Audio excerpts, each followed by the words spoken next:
Pessoal, boa noite. Esse é o Papo Ligeiro comigo, Nilson Prado. E hoje eu tenho a grande satisfação de receber ele, que é um jovem empresário, CEO da Cereal Ouro, André Schwenning. Prazer estar aqui com você, Nilson.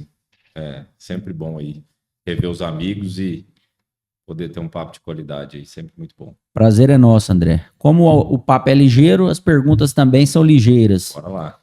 André, são 5 gerações trabalhando na terra. Da Alemanha para a Rússia, depois para o Paraguai, indo para o Rio Grande do Sul e depois para Goiás. Conte-nos um pouco da história da Cereal Ouro, que em 1968 foi fundada, abre aspas, por um guri que se fez adulto antes do seu tempo para tal fruto da audácia, fecha aspas. São palavras retiradas do livro Cereal Ouro, uma história de amor à terra. Perfeito. A nossa história, eu falo nossa porque sou parte viva dela, né? Tanto no ambiente familiar como profissional. Minha carreira profissional é toda dentro da Cereal Ouro. Mas é uma história de amor à terra, né? Inclusive tem uma continuação, porque de Goiás agora a gente foi para o Mato Grosso, né? Então tem mais uma perna aí desse DNA que a gente fala da paixão por produzir, que inclusive é o nosso slogan, o propósito da empresa, né? Mais profundo que o slogan, está ali no marketing, mas o nosso propósito é a paixão por produzir. É por isso que a gente trabalha. É o amor à terra. É o amor à terra, né? Então, uma história muito rica que nós tivemos uma grata surpresa de aprofundar e conhecer melhor ela através dessa iniciativa do livro. Então, a gente buscou um profissional que tinha expertise nisso, em escrever histórias de famílias, especialmente famílias empresárias, né? Mas, inclusive, essa fala aqui é sua no livro, né? Exato. E ele fez uma pesquisa muito bacana. E a gente, enfim, porque em histórias de família a gente tem várias histórias dentro da mesma história, né? Mas é essa questão que a gente não sabia, né? Porque os bisavós do meu pai que vieram para o Brasil e entraram primeiro no Paraguai, tentaram produzir lá e não conseguiram e acabaram indo para o Rio Grande do Sul, eles vieram da Rússia e a gente não entendia muito claramente isso, né? Como Rússia, sendo que a origem nossa é alemã. Saíram da Alemanha por causa da guerra? Sim, eles saíram num período em que os alemães estavam com um problema no pós-guerra, né? E foram colonizar uma região que hoje é a região do Baixo Volga, que é o objeto da guerra lá da Ucrânia e Rússia, porque é uma região extremamente fértil, né? E os russos, então, não tinham expertise em agricultura e levaram famílias alemãs que estavam com dificuldade na Alemanha. Então, é um pouco da história, né? Então, tem um movimento de migração, de conquista, de desbravamento, né? De várias gerações e que está no nosso sangue, né? Esse DNA. Se a gente está aqui hoje, a gente deve aos nossos ancestrais, né? Absolutamente. Foram coisas construídas que, querendo ou não, a gente herdou e que a gente se sente na obrigação de dar continuidade e deixar para os nossos filhos, né? Exato. E é um legado que, querendo ou não, a gente carrega aqui, né? No sangue, na veia, né? Com toda certeza. É uma bênção, né, cara? Assim, enfim, a gente está aqui falando de Cereal Ouro, mas de André também, e se hoje eu sou a pessoa que eu sou, é muito pela oportunidade que eu tive, né? Obviamente, pela a capacidade, e a gente fala aí, né? Eu escrevi essa frase, a audácia, porque meu pai fundou uma empresa com, então, 17 anos, incompletos ainda. Pois é. Ele conta que ele teve que ser emancipado, né? E se associar ainda com um professor para que pudesse fazer o contrato social, né? Foi um homem à frente do seu tempo, e começou a trabalhar muito jovem. E ele trabalhava muito menos pela questão do dinheiro, mas por desejo de produzir, de trabalhar, né? O empreendedor hoje, o brasileiro é um povo muito empreendedor. Sim. Parece que está no sangue, né, André? Parece que é do brasileiro, né? Tem algo da natureza. E é muito claro isso, porque é do brasileiro, mas você vê pessoas e pessoas, né? E o empreendedor, ele, né, já nasce naquele ambiente. Então, eu também fui criado, né, num ambiente assim que obviamente foi propício, né? Estimulou todo um ambiente. Eu também escolhi vir para Rio Verde fazer faculdade. Eu comecei em Goiânia e vim para Rio Verde com 17 para 18 anos. E aí já ingressei. A gente nasceu dentro do ambiente da empresa, né? Dentro da fazenda, armazém, etc e tal. Mas, de fato, eu comecei muito jovem. Isso tem um lado muito positivo, obviamente. Tem outras coisas, né? A gente perde oportunidades, talvez, de estudar fora e tudo, mas não me arrependo. Mas a gente faz escolhas de e quando você forma faz uma escolha por algo aqui, você está deixando, abrindo mão de outra coisa ali, né? Então tudo, como tudo na vida, na né? vida é assim, né? Mas, enfim, falando da nossa história, então a empresa completa esse ano 55 anos, né? Nesse movimento de migração, mas principalmente nessa paixão por produzir, né? Bacana. E estamos aí, continuamos escrevendo essa história com muita luta. Pessoal, você que está nos assistindo, gostaria que entrasse no Instagram, começasse a nos seguir, também no YouTube, inscreva-se no YouTube, isso ajuda nós muito, né, no crescimento do Papo Ligeiro. André, vamos falar um pouco da sua história? Como começou a sua história com a Cereal Ouro? Então, como eu disse, eu nasci no ambiente da empresa. Meu pai, de origem alemã, agricultor e gaúcho. Então, essa soma, ele sempre nos estimulou, nos cobrou a questão do trabalho muito mais do que o próprio estudo.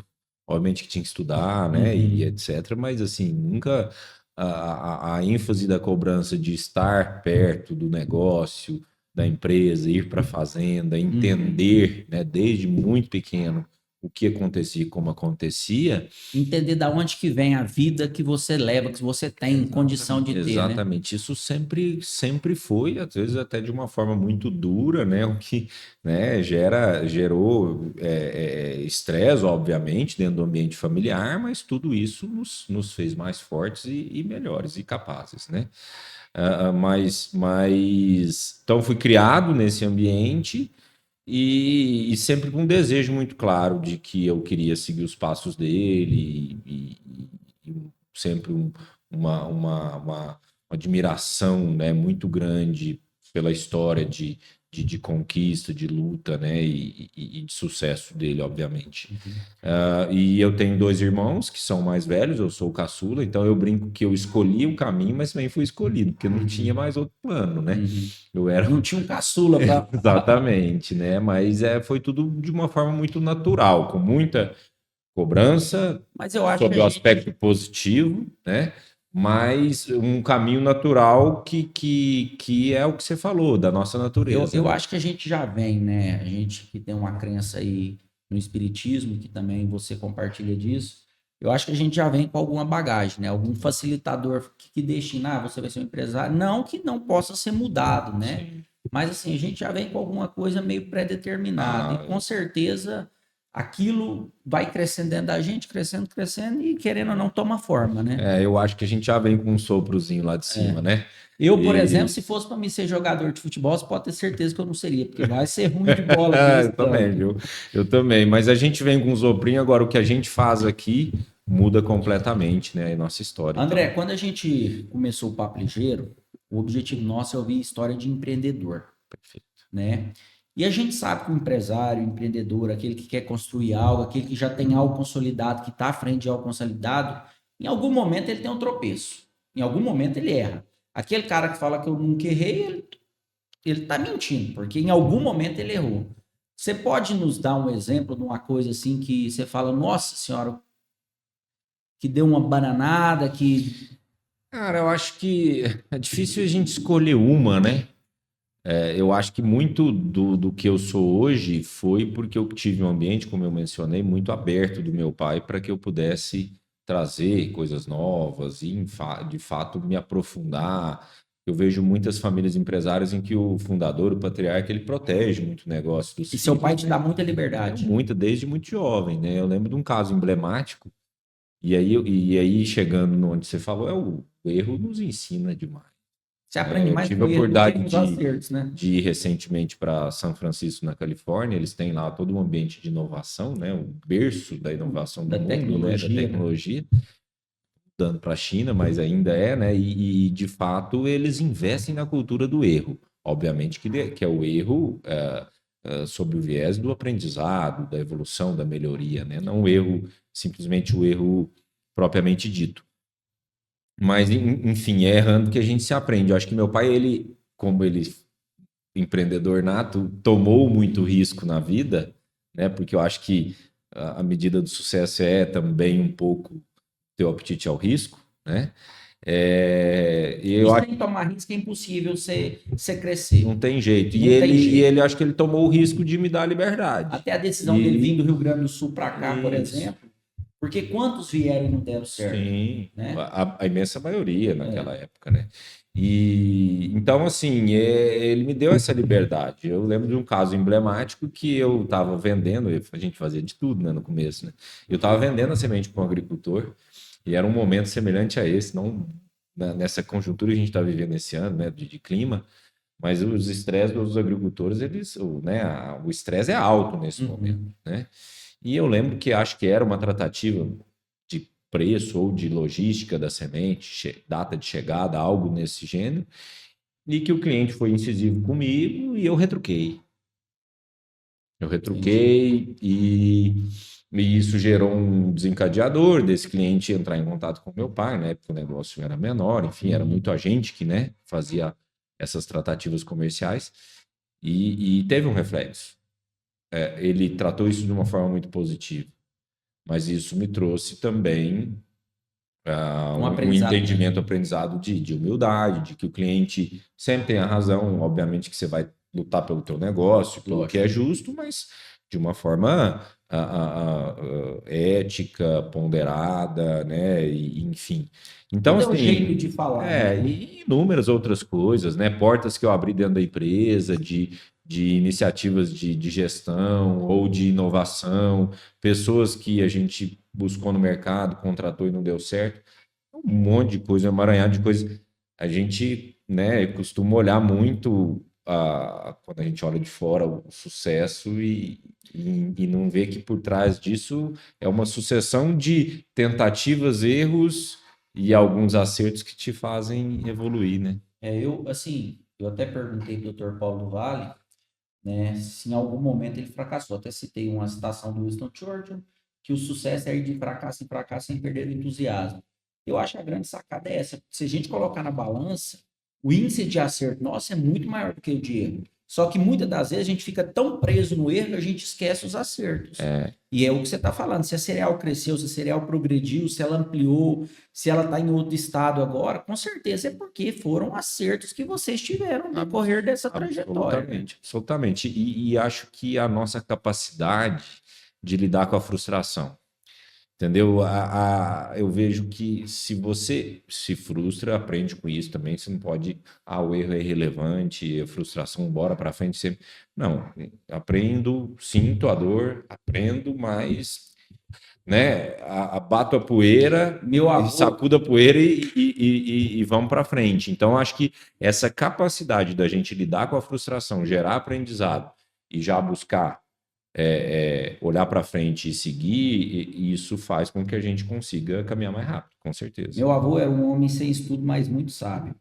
E ele falava o seguinte: não importa quantas vezes você cai, o que importa é a velocidade com que você se levanta. Você entendeu? Exatamente. Porque cair todo mundo vai. E num negócio como E nós estamos num mundo assim que muitas das vezes a gente vê jovens que não querem errar. E aí não suportam a questão do erro. E aí gera-se uma frustração, algo, né, que cresce muito. Então, isso aí nós temos que trabalhar muito nos nossos jovens, saber que vai ter erro, vai ter falha. Né? Se a gente vê um cara de sucesso, pode ter certeza que tiveram inúmeros que fracassaram para tentar fazer o mesmo que ele. E eu acho que tem que olhar o erro sob um prisma diferente. É um pouco do que eu te falei dessa minha vivência lá. É como algo natural, que vai acontecer, sobretudo com quem empreende e toma risco, e que vai gerar aprendizado. No mundo de hoje, né? Primeiro, no negócio que a gente está, né, Nilson? A gente está vendo isso agora. Há 2, 3 anos atrás, a agricultura explodindo, né? Um monte de entrante, é o melhor negócio do mundo, e as loucuras que a gente viu que aconteceu. Nós que já temos uma certa estrada, né, e eu falo enquanto empresa, não eu especificamente, mas já tenho uma certa estrada, olhávamos e falávamos, cara, isso aqui é cíclico, a gente sabe. Estamos num super ciclo, vivemos muitos anos bons, né, como nunca na história, em sequência, mas é cíclico. né? E hoje mesmo a gente estava falando, pô, o ano passado, tá? Uma despencada de preço. Agora, esse ano, um problema climático. Então, é cíclico, e se você não olhar ao longo de um período, tiver firmeza e olhar ao longo de um período que você tem que ter constância para que você atinja os seus resultados, e vai ter um ano bom, um ano ruim, e a resiliência no ruim vai te ajudar a capturar mais no bom, você não vai, né? E somando toda essa questão que você fala da juventude, né? Nós estamos num momento de empresa que nós estamos estruturando cada vez mais equipe, né? Enfim, muita gente jovem, muita gente jovem, mas já com níveis, por exemplo, de diretoria e, enfim, algo bastante desafiador de trazer ganho de autonomia, estruturar processo, porque o negócio cresceu, né? E não pode ficar alicerçado somente na figura de um sócio, de um fundador que seja, ou de alguém que direciona todas as grandes ações, digamos assim. Tem que disseminar isso. E aí a gente está olhando para isso. Você é bem descentralizador, André? Sim, totalmente. Você dá autonomia, não vou dizer e cobra que totalmente. Resultado. Eu sempre tive um viés para gestão. Seu Tanto pai era descentralizador ou não? Seu pai era mais centralizador? Eu acho que ele era centralizador por conta da necessidade e por uma questão geracional, que naturalmente eles são mais centralizadores e não tem um background, né? Uma base voltada para a gestão. E o negócio não era tão grande, né, André? Então dava para ficar com a rédea ali, mas ele né? sempre foi vanguarda, sempre teve à frente do tempo dele em relação à gestão. Né? Quando tinha lá o pessoal na máquina de escrever, a turma dele já tinha um computadorzinho com o DOS lá rodando.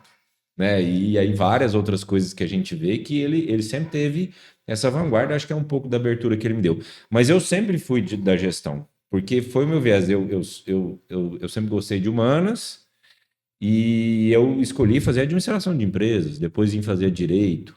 A minha formação de base não é agronomia, né? Por mais que eu gosto muito da área técnica e me envolvo, mas não é. Então eu sempre fui voltado para a gestão. Então eu sempre acreditei e tive essa abertura de investir em gestão. Hoje a gente colhe os frutos, porque Você investe muito em educação do pessoal? Educação, treinamento. Eu vi que seu pai, a gente lê no livro, ele fez um curso, não sei se foi um MBA, pela Universidade do Banco do Brasil. Sim. Depois que ele falou, não, André, agora dá conta do recado, eu vou estudar. Essa busca constante pelo esse dá conta do recado é ótimo, né? Porque ele vem 20 anos falando assim, vai dar conta do recado, mas largar o osso. Não, mas tá certo. Né? Mas é assim, né? A gente brinca. Não, mas com certeza. A gente costuma brincar nos ambientes que a gente conversa de sucessão, que sucessão ela nunca finaliza, ela é um ciclo, né? Enfim, é um processo. Hoje é você, amanhã é sua filha, assim vai. Exatamente, mas ele um pouco disso, né? Desse perfil de vanguarda, né? Ele foi buscar o conhecimento. Era um MBA da USP com o Banco do Brasil. Depois eu vinha fazer o mesmo programa. É bacana, tem que reciclar. Foi, abriu muita cabeça e, enfim, eu acho que ajudou demais ao que a gente vive hoje, né? A gente tem um negócio agrícola e de sementes, mas que tem uma envergadura de gestão como uma empresa industrial. Então, isso... Você pega uma máquina... Aí 3, 4, 5 milhões de reais. Então você não pode brincar num negócio desse. Exatamente. É difícil porque gestão a gente tem dificuldade de tangibilizar e às vezes o resultado vem no longo prazo. Né? Mas hoje eu olho para trás e falo, pô, a gente acertou um monte, fizemos um monte de coisa errada. Né? Não, mas na balança, com certeza. É aquilo que a gente falou um pouco ali atrás, né? É assim que a gente aprende. André, eu queria... Assim, a gente traz bastante temas diversos para a gente discutir um pouco de tudo. Eu queria falar de sustentabilidade, que hoje é uma pauta muito viva dentro da questão governamental, dentro da questão da população. A gente está vendo aí o calor que nós estamos passando, né? A gente não sabe se isso realmente faz parte do aquecimento global, se não faz, cada um fala uma coisa. Hoje o mundo fala em preservação do meio ambiente, né? Em crédito de carbono, em aquecimento global. O que a Cereal Ouro tem feito na parte da sustentabilidade? Cara, acho que isso dá um podcast inteiro, né? Eu tive a oportunidade agora de ir para a Holanda através de um banco e a gente ficou aí 4 dias imersos tratando desse tema, porque lá isso está muito vivo. né? Eu fui para Holanda, eu vi que tem usina eólica dentro do oceano. Tem, e eles estão com um problema grave lá, sabe? É sério. E assim, o Holanda é debaixo da água, né? Países Baixos. Então, assim, né? se tiver de fato acontecer o aquecimento e ter. As geleiras derreter. Cara, acaba o continente, né? O país, digamos assim. Mas o ponto é, primeiro de tudo, nesse tema, Nilson, e eu gosto muito dele, nós temos que abrir a cabeça e não olhar a sustentabilidade somente sob o pilar da questão ambiental. Sustentabilidade são 3 grandes pilares: ambiental, social e econômico. Porque se a gente olha só para um deles, vai ficar capenga. Né? Obviamente que o ambiental é a principal agenda. É o que se fala mais, né? Quanto à questão do aquecimento, cara, assim, tudo que eu escutei lá, e a gente tem que filtrar, porque tem um baita de uma ideologia por trás, sobre 2 vieses, um muito negacionista e outro extremista, mas também tem uma guerra comercial que é que essa agenda, essa pauta é utilizada. Então a gente tem que botar vários filtros, mas a gente não pode negar a questão. E o que a gente, na minha leitura, o que a gente vê é assim, cara, pode ser que não seja, é remoto, porque hoje a classe científica lá 95% já está claro que realmente nós estamos num caminho de aquecimento. E esse caminho é irreversível, André? Não, ele é reversível, mas ele precisa de uma agenda muito séria. E agora, rápida, mesmo que ele não fosse, vamos supor que a gente está no 5% que acredita que isso não existe, que é cíclico e tudo mais. Nós vamos tomar o risco? Não compensa, né? Nós vamos tomar o risco? O que nós vamos deixar para os nossos filhos, né? Então, assim, nós precisamos encampar essa agenda. E aí o terceiro ponto, cara, que é um pouco do que a gente traz para dentro da empresa. É oportunidade, cara. Que aí já Falando do agricultor,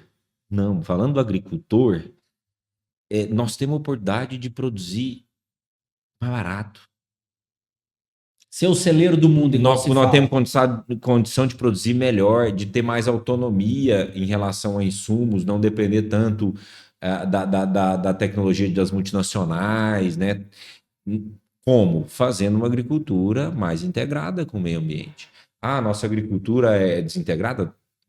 Muito pelo contrário, né? A agricultura mais, né, que mais preserva no mundo, né? Mas ela tem espaço para melhorar, inegavelmente, né? E essa agenda de melhoria, ela vai trazer, além de um ganho para o planeta, para o eventual aquecimento, para o meio ambiente, para a sustentabilidade, diversidade, ela traz um ganho para nós. Né? A gente já tem exemplos no Brasil de agricultura regenerativa, seja de cana, agora com soja e outras culturas, cara, com redução de custo, com a oportunidade do agricultor poder produzir grande parte dos seus insumos dentro da fazenda. Você acha que a agricultura 4.0 pode impactar nisso aí, André? Pode, a tecnologia vai somar isso, cara. O que é essa agricultura 4.0? Até uma pergunta que estava lá na frente, eu já...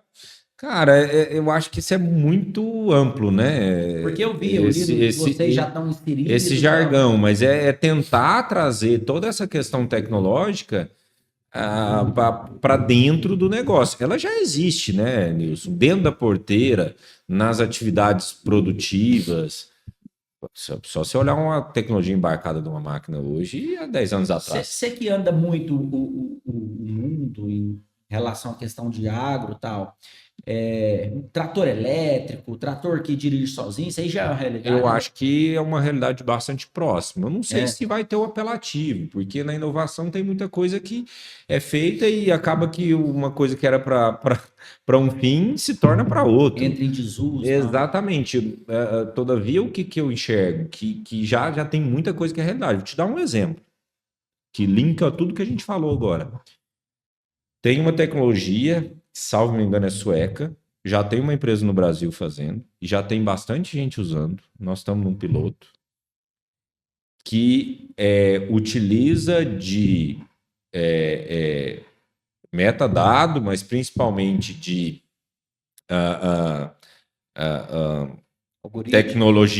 tecnologia de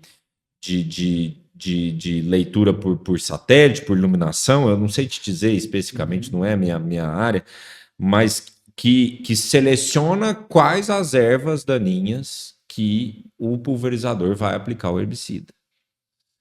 Isso tem gerado um ganho, porque evita muito desperdício. A gente vai lá e aplica o herbicida, mata coisa que não deveria matar, mas especialmente joga muita coisa fora, porque tem reboleira, tudo. Então a tecnologia Vali, ela faz a leitura e com uma questão ligada à iluminação, algo do gênero.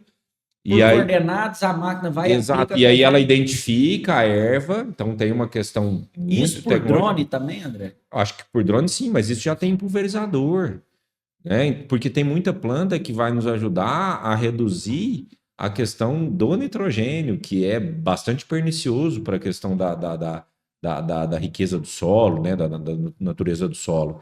Então, por exemplo, você tem plantas que vão te ajudar a fazer as fixações, né?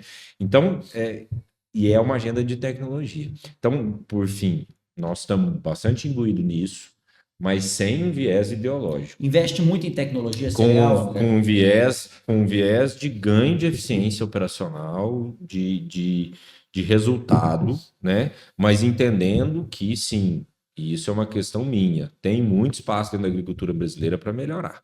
E isso é uma oportunidade. O Brasil ser um expoente não só em produção, mas em produção sustentável.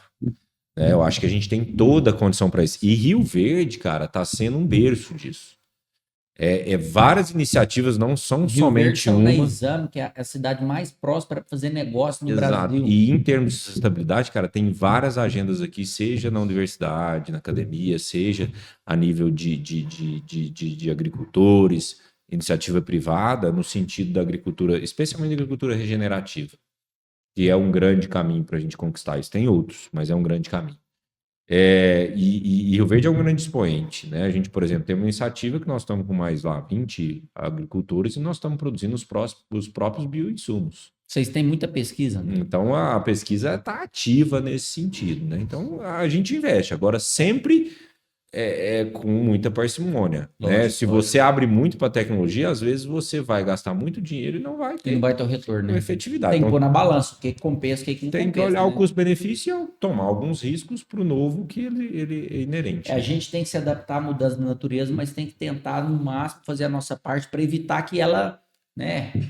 Porque a mãe natureza, ela responde. E assim, o ponto neural, né? Da questão...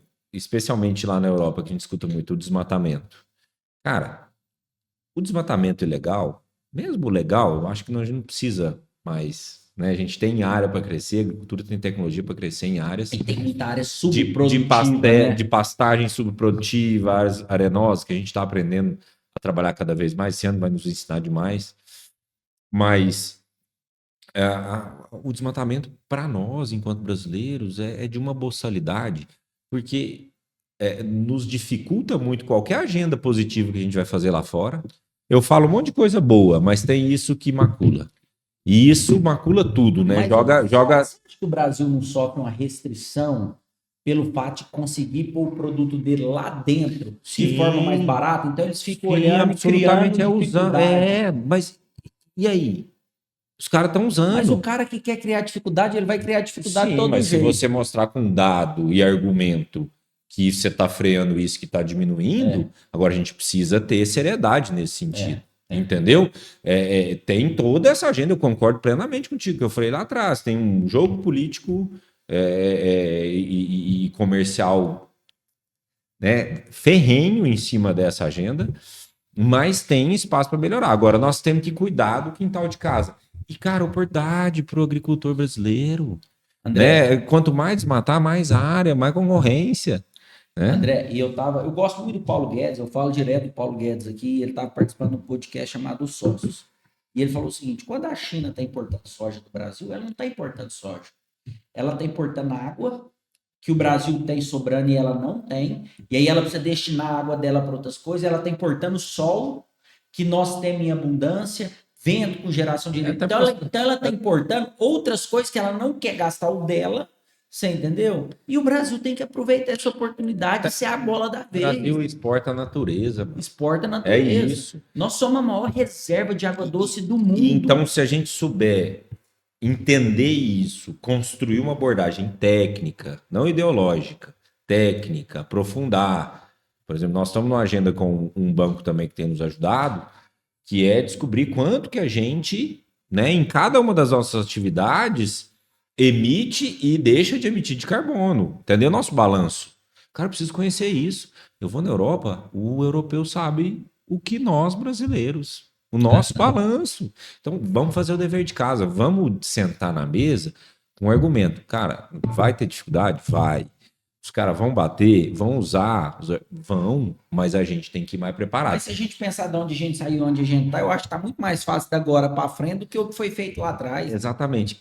Assim, no final de tudo lá, a minha reflexão de toda essa oportunidade que a gente teve de estar lá e discutir o tema, isso internamente também, não só nas abordagens com os europeus, foi de que, assim, se eu escolher não ir para a mesa porque tem ideologia, porque tem questões políticas, comerciais envolvidas por detrás dessa agenda, se eu escolher não ir para a mesa, vai ser pior. Lógico. Então, eu preciso me preparar para ir para a mesa, porque a chance de eu minimizar os impactos e ter oportunidades de ganho em cima disso é muito maior.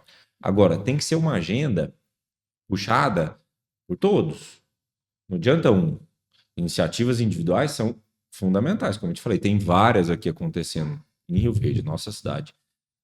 Mas nós precisamos dessa consciência a nível das associações de classe, da sociedade civil organizada, do governo, de uma série de gente.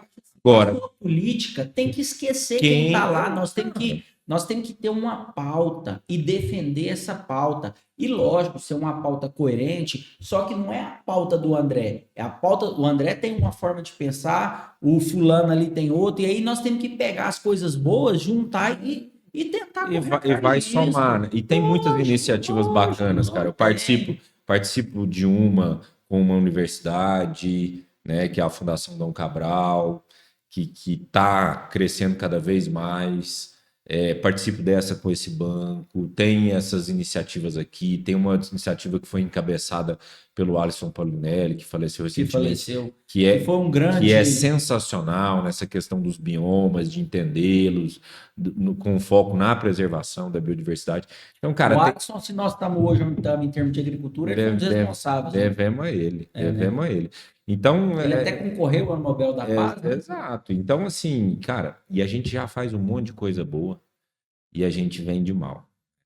Então, assim, tem um monte de coisa boa que às vezes o que acontece de ruim macula, mas também porque a gente não sabe vender. Então, eu acho que tem um baita de um desafio, mas eu olho o lado cheio do copo e vejo como muito mais oportunidade nessa questão. André, acho que é difícil falar Cereal Ouro e não falar do seu pai, né? O senhor Nilton, né? Eu acho que ele é o... André, seu pai com 7 anos era frentista de um posto de família.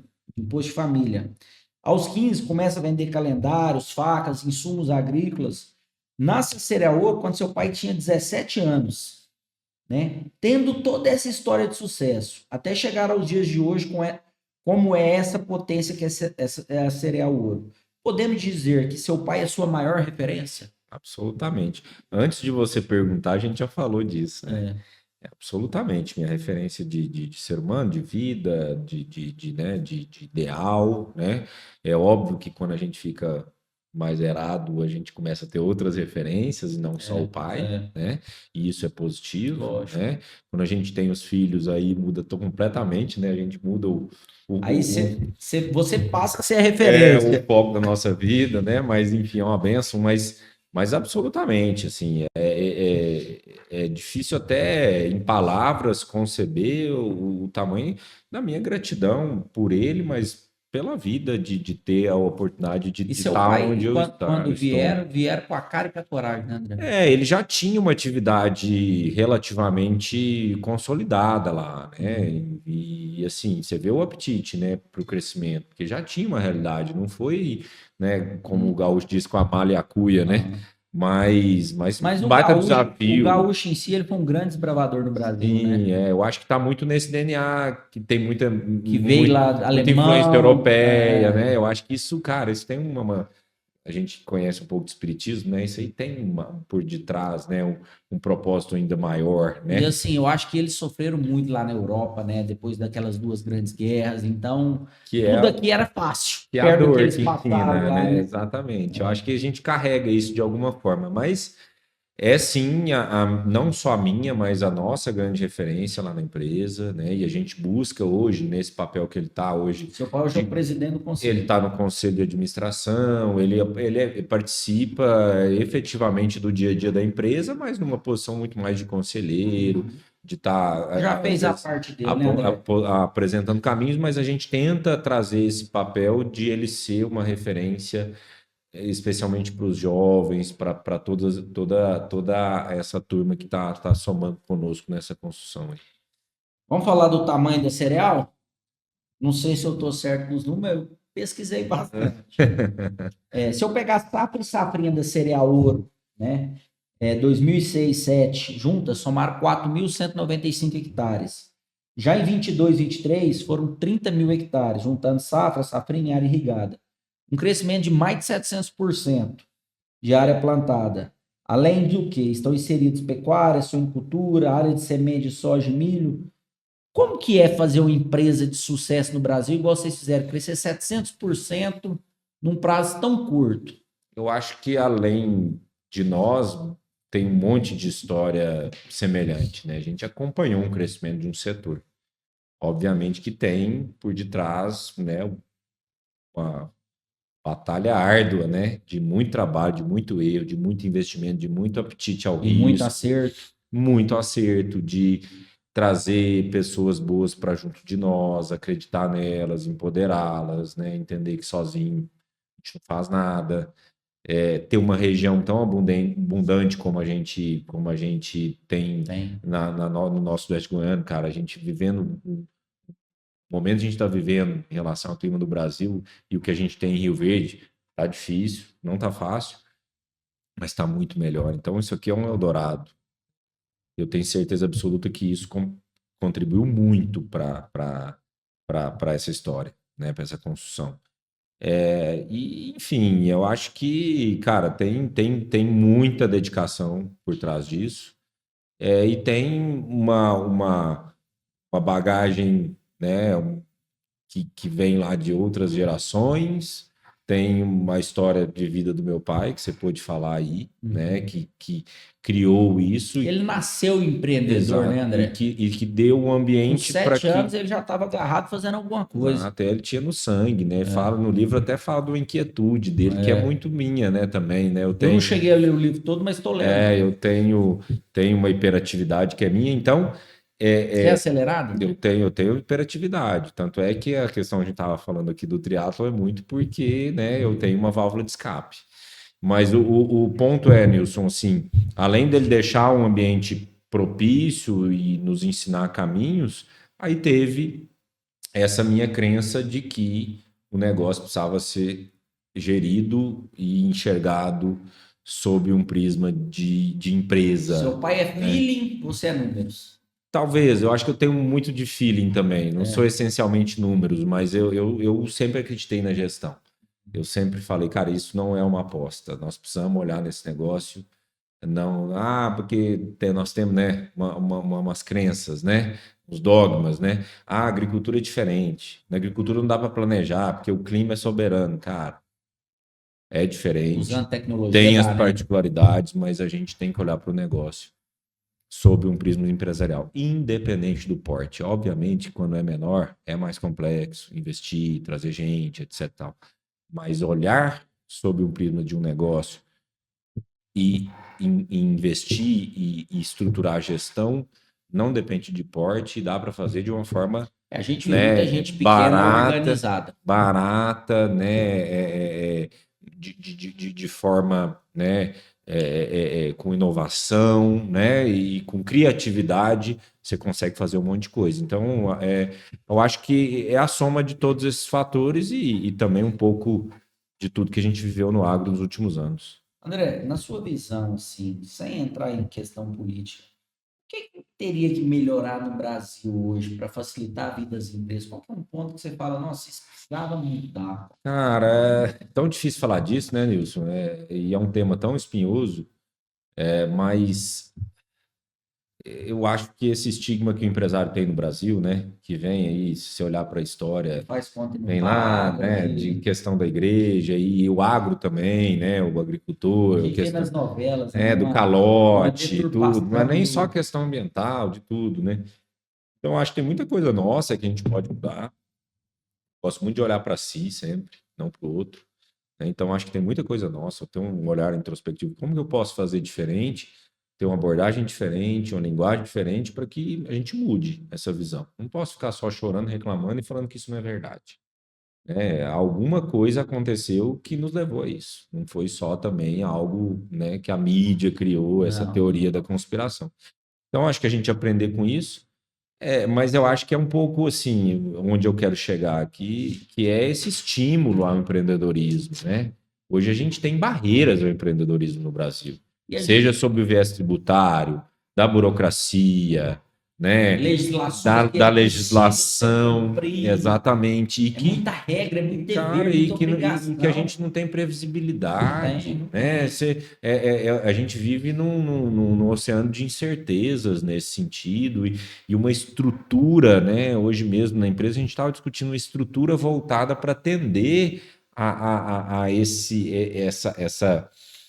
emaranhado que poderia estar, cara, olhando para o negócio, para a inovação, para a É a questão melhoria. contábil, né? Por exemplo, a gente está pesquisando, eu estava pesquisando, porque eu conversei com o seu Antônio, uma empresa gasta em torno de 1.500 horas por ano para fazer a contabilidade, uma indústria, enquanto a média nacional é 300 e poucas horas. Então, assim, nós estamos muito aquém disso. Exato. Precisamos dessa reforma. Não sei se essa reforma é a reforma que vai ajudar nós, mas precisa de melhorar. Ela não é, talvez não seja ideal, mas é um passo. Talvez a partir dela vai nascer outras iniciativas. Mas eu não falo só sobre a questão tributária, eu acho que é um todo, É um entendeu? todo, então, todo. e eu acho questão que isso é ambiental, eu acho uma trabalhista. questão que por detrás de tudo é cultural, mas que a gente tem uma enorme oportunidade na nova geração de virar essa chavinha aí, o Brasil E assim, explodir cada vez mais. depois que eu comecei com o Papo Ligeiro, eu já entrevistei políticos, vereadores, empresários, enfim, todo mundo de todo setor estou buscando trazer. Se é de direita, se é de esquerda, não me interessa. O que interessa é se ele luta, se ele acredita e se ele vive aquilo que ele defende. Esse é meu ideal. Porque cada um tem um ponto de vista. A gente tem o dever de respeitar o ponto de vista do outro. Com essa polarização política, opa, minha opinião é essa, a sua é aquela, então você está errado, eu estou certo. E não é assim. E a gente não vai para lugar nenhum, né, Não cara? vai. A gente... Eu costumava fazer um comparativo para esse tipo de abordagem que você está falando, que a gente precisa dialogar, que a gente precisa olhar para o todo, porque senão não tem sustentabilidade nas coisas, né? Seja um governo de esquerda que não dialogue com a direita, seja um de direita que não dialogue com a esquerda. Nós vamos ficar nessa gangorra. Vamos crescer com isso? Talvez, mas a passos muito mais lentos. Agora, eu costumava fazer um paralelo com a minha realidade. Se eu chego lá na empresa, que é da minha família, do qual eu sou sócio, trabalho como executivo, e eu quero colocar algo a forceps, na marra, chega lá, bater a mão na mesa, ela vai fazer. Você faz, mas não vai ser legal. E não vai rolar. Você tem que... Não vai, eu tenho que fazer as pessoas acreditarem que aquilo é certo, eu tenho que dar oportunidade para elas se posicionarem, para que aí, a partir disso, a gente crie um ambiente que as coisas aconteçam. Então, se no meu negócio, né, se no nosso negócio é assim, imagina eu falando num país, né? Então, eu acho que é um pouco disso, a gente entender que não tem outro caminho que não seja esse. E assim, o pessoal fala assim, político. Eu entrevistei 3 políticos aqui. Nayara Barcelos, vereadora.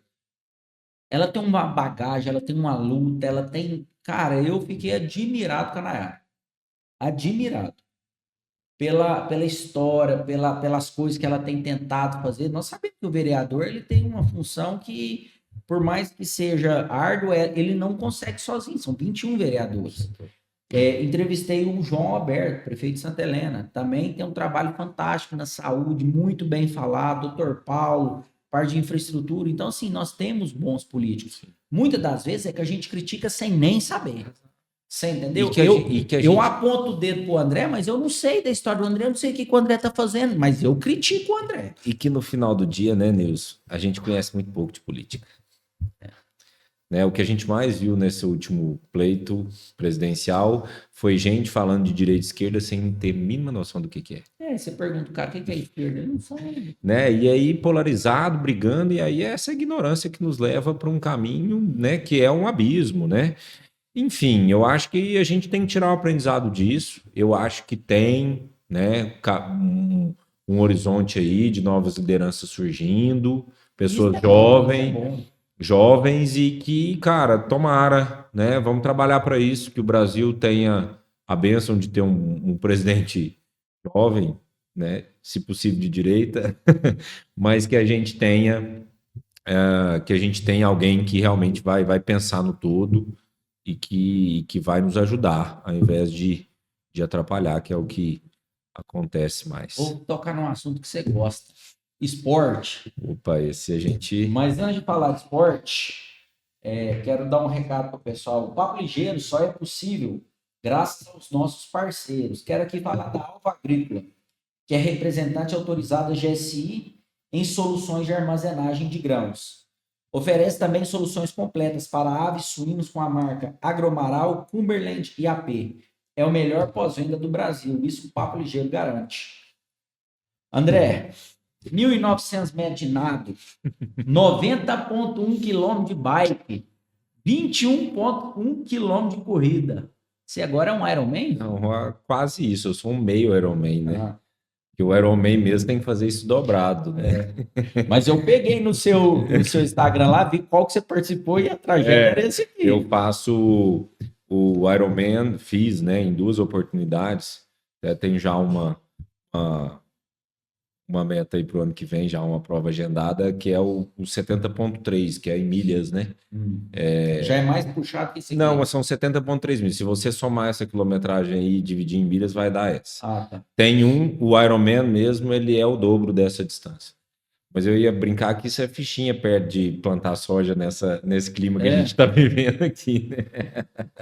Basta a gente treinar, se dedicar, que a gente alcança. Mas o que foi o momento mais assim...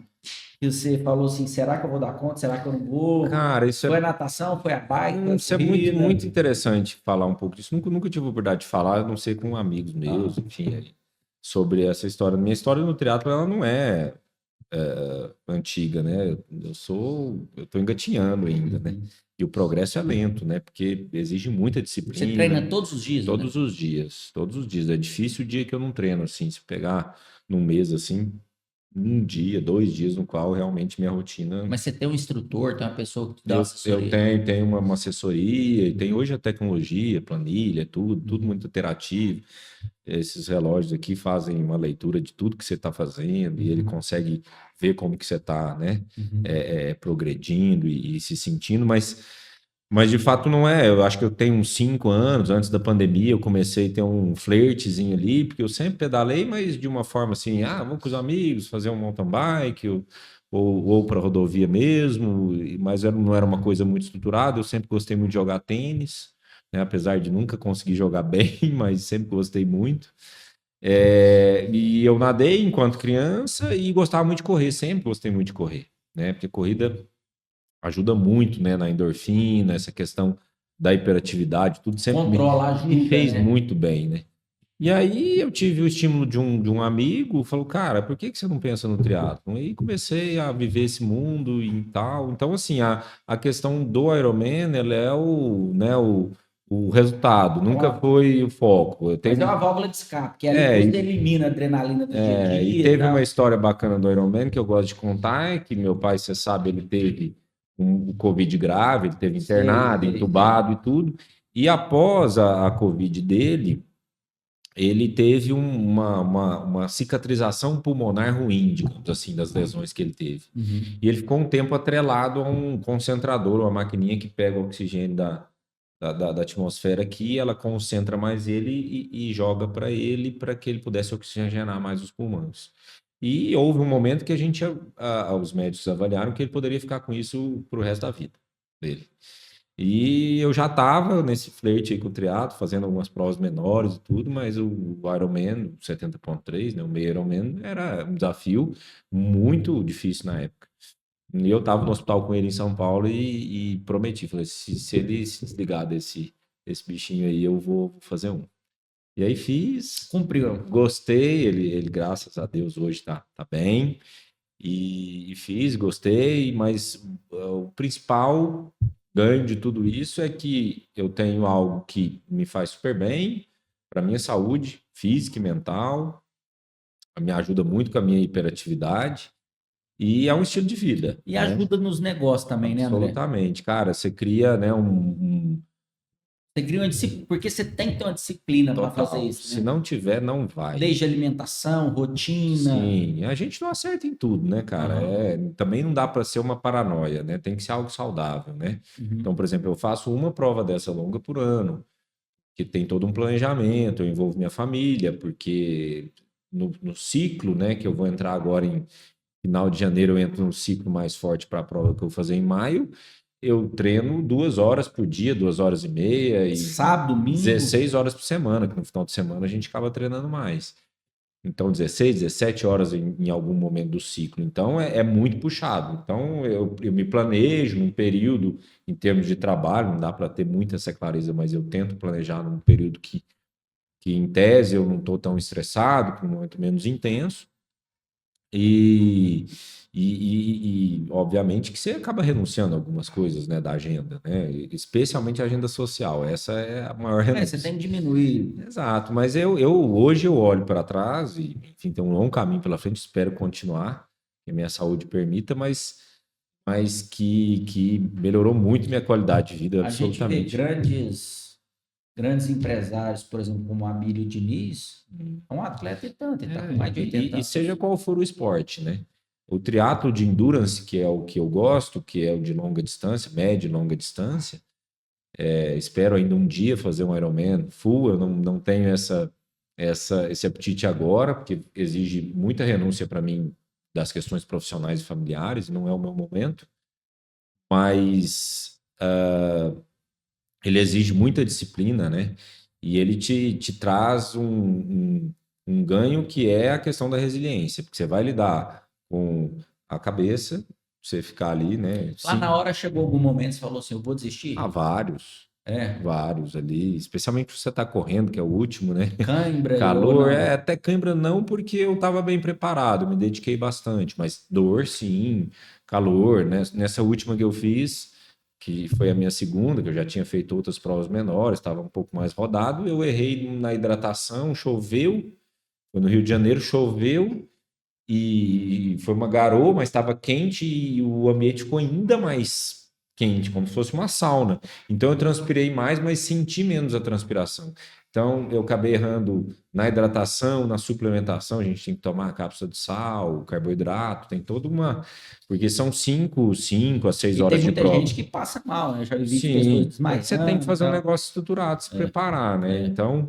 Mas eu fiz a minha corrida nessa última sem sais, né? Quanto tempo total, André? Eu fiz a última para 5 horas e 20. 5 horas e 20 tudo. 5 horas e 25. E não tem, tipo assim, primeiro, segundo, cada um faz o seu tempo. Não, tem. Você tem premiação, tem tempo de corte. Se eu não fizer a natação num determinado tempo, eu tenho que parar. Você com a medalha, você... Eu tenho a medalha de finisher, que a gente fala, né? Que eu cumpri o desafio. Aí você tem tua meta pessoal, né? Entendi. Então, a minha meta para essa prova é melhorar o último tempo que eu fiz, né? Entendi. E aí eu tenho já um target lá, um foco de número. Mas é muito bacana, é bastante prazeroso. É dolorido, mas é prazeroso. André, vamos falar do seu lado social? Você é palestrante espírita, um dos diretores do IAN, que é o Instituto de Assistência a Menores, que a gente sabe que é um lado muito, muito importante, né? Queria falar desse lado social seu, o que você é comprometido, o que você acredita, em que área mais que você gosta de atuar. Essa minha ligação com o espiritismo, essencialmente, né, é muito bacana, né? Eu estou num período um pouco mais afastado, a gente tem ciclos, né?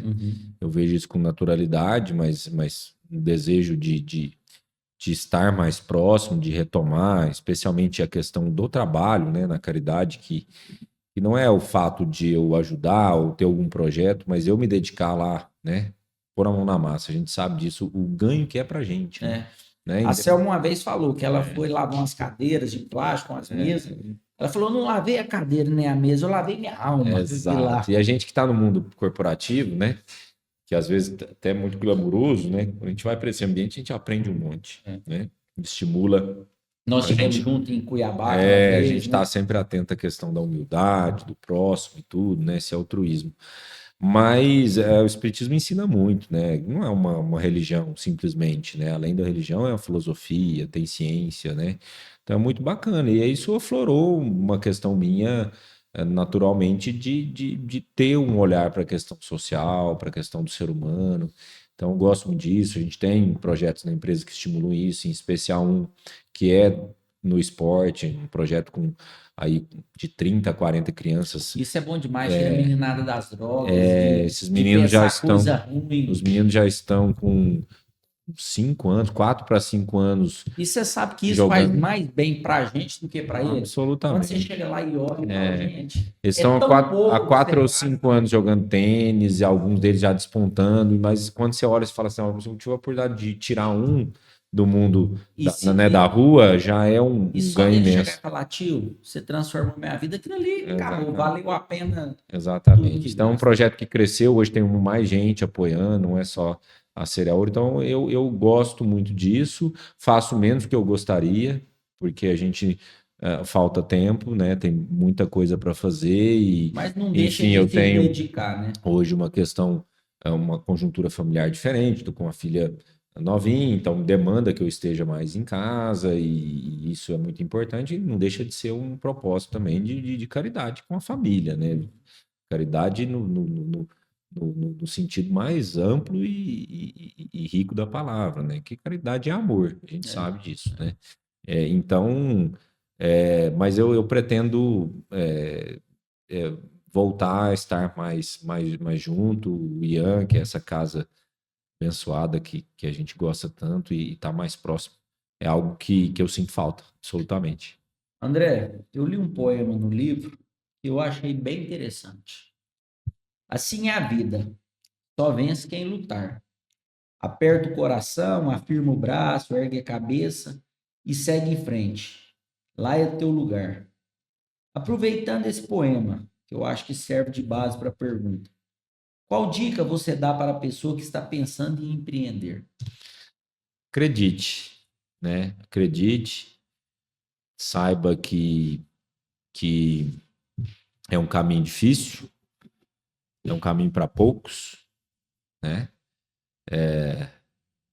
Mas que a dedicação, a resiliência, a constância e especialmente a disciplina vão te trazer resultado, mesmo num ambiente que não é o mais estimulante, o mais propício, que é o nosso país, mas que tem também um monte de oportunidade. Né? A gente não pode criticar, né? E cara, assim, se a gente vai empreender na Europa, que já tem tudo, é muito mais difícil. Então tem outras dificuldades, né? Então, em qualquer coisa que você vai enfrentar na vida, você vai ter dificuldade, né? É olhar para ela com bons olhos. É a mesma coisa lá no triatlo. Lá, cara, é essa distância, é isso que vai me mover a fazer diferente. Mas o triatlo é igual empresário.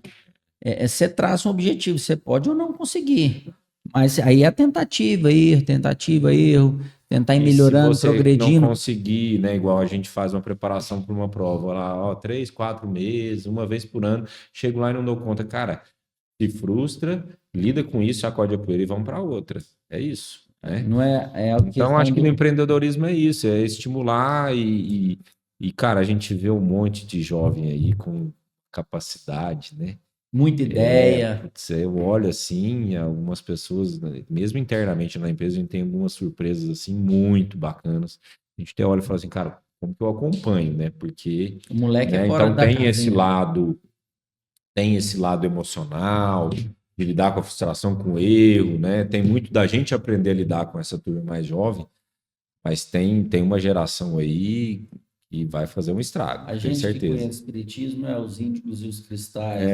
Tem uma turminha... Muito evoluído intelectualmente, tem a questão do moral, mas enfim, não tem vamos entrar nesse assunto. Tem uma turminha boa vindo aí. Essa menina, Graças a filhos Deus. nossos aí, tem certeza que a sua vida... Minha filha tá me surpreendendo a Pega cada o celular dia. assim, não, pai, faz assim, ó. E o celular é um problema ainda, né? Então, mas enfim, é isso aí, meu irmão. André, nós vamos para a conclusão, mas antes eu gostaria de pedir o pessoal que está nos acompanhando para inscrever no YouTube, gente. Ajuda nós lá, inscreva-se no YouTube, segue a gente no Instagram. Conclusão, última pergunta. O que podemos esperar da Cereal Ouro no futuro? Cara, a gente tem olhado bastante para frente, assim, até para um desafio pessoal meu. Eu quero ter a oportunidade de fazer algo profissionalmente que não seja só dentro da Cereal Ouro. Eu coloquei esse desafio para mim. Então, eu quero que a gente faça um processo de sucessão pela via da profissionalização, que não dependa de um sócio ou de alguém da família, sejam meus sobrinhos, minha filha, enfim, assumirem uma posição a qual eu tenho hoje para que a empresa prospere. Você quer ter um executivo externo? Não só um executivo, acho que isso vem desde a base. Mas hoje eu estava lendo no conselho de vocês, tem um executivo externo, a gente né? tem dois executivos externos no conselho, mas eu quero que não dependa, né? E que se alguém da família, da terceira geração, ingresse e assuma um papel de liderança, que seja por uma escolha e não por necessidade. Então, esse é um desafio, né? Eu vejo a empresa rode sozinha. Com muito bons olhos. Se tiver alguém da família dentro, excelente. Melhor ainda. Mas se não tiver, que a empresa perdure, né? Porque passar para a segunda, historicamente, né? Dado, né? Passar para a segunda, algumas passam, mas para a terceira são poucas, né? Geração. Então, o desafio está lançado, a gente está no trabalho árduo nesse sentido, de formação de equipe, de transformar a cultura da empresa nesse sentido, de investir em gestão e de crescer, obviamente. Então, acho que a questão do crescimento a gente pode esperar, mas não só em escala, né? Eu acho que tem crescimento... Quando você fala crescimento, não necessariamente é faturamento a mais. Não. Você investir em mais gente, às vezes, processo, eficiência, rentabilidade...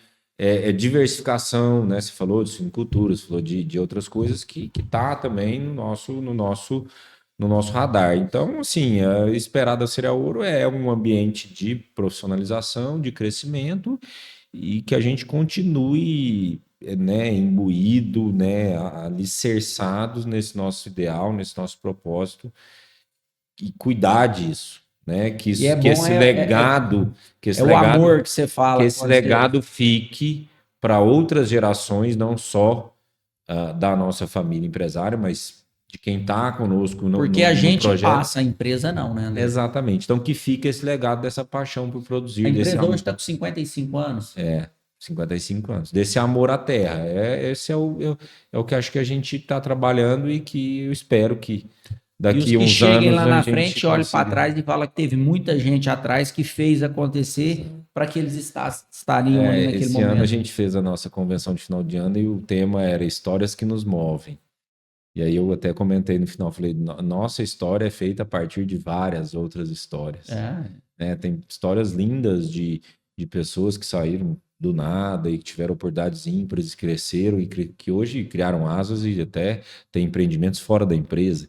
Então, enfim, tudo é feito de pessoas, né, Nilson? A gente tem que entender isso. A gente, muitas vezes, é só, enfim, o responsável por, muitas vezes, direcionar isso e agraciado pela essa oportunidade ímpar. André, quero te agradecer muito pelo nosso bate-papo. Pode ter certeza que agregou demais para as pessoas que acompanham a gente, para mim, particularmente. Você sabe que eu tenho uma admiração muito grande por você, ver você que é um cara jovem, empreendedor, que corre atrás, né? Então, só agradecer e parabenizar pela sua iniciativa. Deixa eu te falar, para fazer o Ironman lá, tem que comer carne? Muita carne? Cara, eu como bastante carne, mas eu tenho comido cada vez menos, mas eu como, olha. Então eu trouxe uma faca aqui, mas nós somos nosso patrocinador master, Grupo Prado. Nós somos gaúchos, né, cara? Então, assim, cortar aquela costela lá, a faca tá dada. Eu vou fazer a carne e vou te mandar o vídeo aí. Depois beleza, ué. você mostra Você pode mandar um pedaço, ué. Exato. Não, quem sabe eu faço tempo e faço um assado para você depois. Ué, né, cara? Vai ser um prazer, mas parabéns pela iniciativa. Eu acho que você está trazendo um monte de gente bacana aqui, pessoas que têm muito a nos ensinar, né? E também você aí com o que você traz também, né? Nesse papo, né? Porque é sempre de dois, não é um só falando. Eu acho que muita gente vai crescer com isso. Então, parabéns pela iniciativa e obrigado pela oportunidade. Obrigado você. Estamos aí à disposição sempre. Pessoal, com a graça de Deus, mais um episódio. Fui!